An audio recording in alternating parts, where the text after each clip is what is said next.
Hi, everybody, and welcome to Greek This Week. And our Greek word of the week is hoopsilon. That's a fun word to say. Hoopsilon. So, this word occurs in the Gospel of Matthew, chapter 17.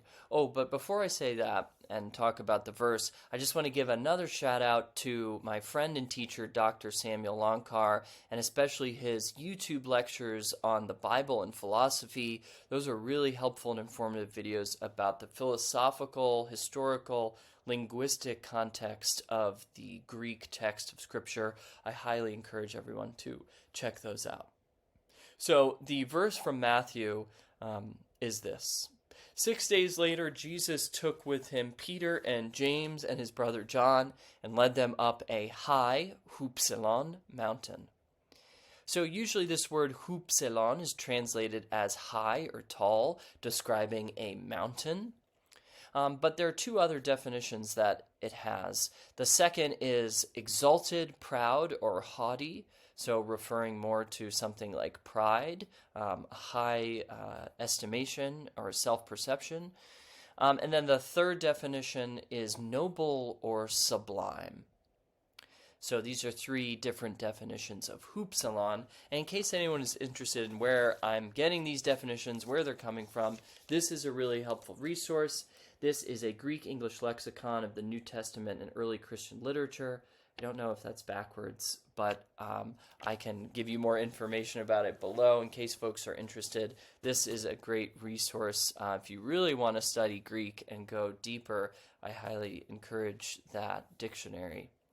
So a couple examples from Greek literature. First of all, in the Iliad and the Odyssey, this word hoopsilon is used usually to describe a high or lofty chamber, like a bed chamber of a king, or a tower, a chamber in a kind of a high tower.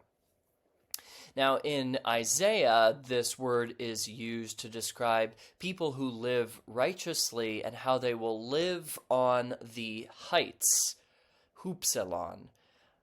They will live on the heights, and their refuge will be fortresses of rocks. So also a little similar to the kind of Iliad and Odyssey, but here maybe something more like a cave on a mountain, some kind of secluded space or chamber, something like a cave perhaps.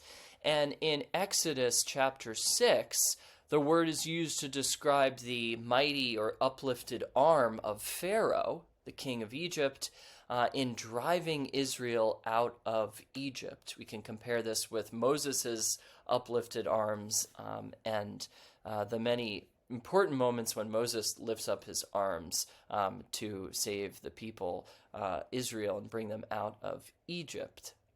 Now, in chapter 32 of Exodus, Moses also uses this word hoopsilon to describe the mighty or uplifted hand of God in bringing Israel out of Egypt. So a lot of uses in describing an arm or a hand, a mighty or uplifted arm or hand, either of Pharaoh or Moses, or really primarily of God.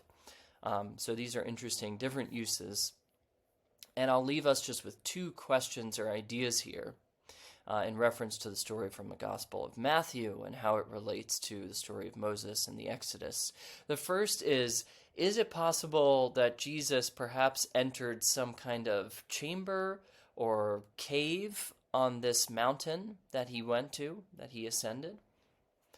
That's the first question. And second question is this event, the event that we usually call the Transfiguration, is it being compared somehow to the Exodus from Egypt, to Israel's flight out of Egypt, escape from Egypt, in the sense of a mighty hand or a mighty arm redeeming Israel?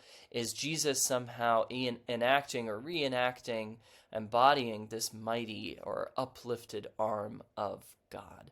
So that is our Greek this week, and I hope that these reflections inspire some questions and thoughts in all of you. Thank you.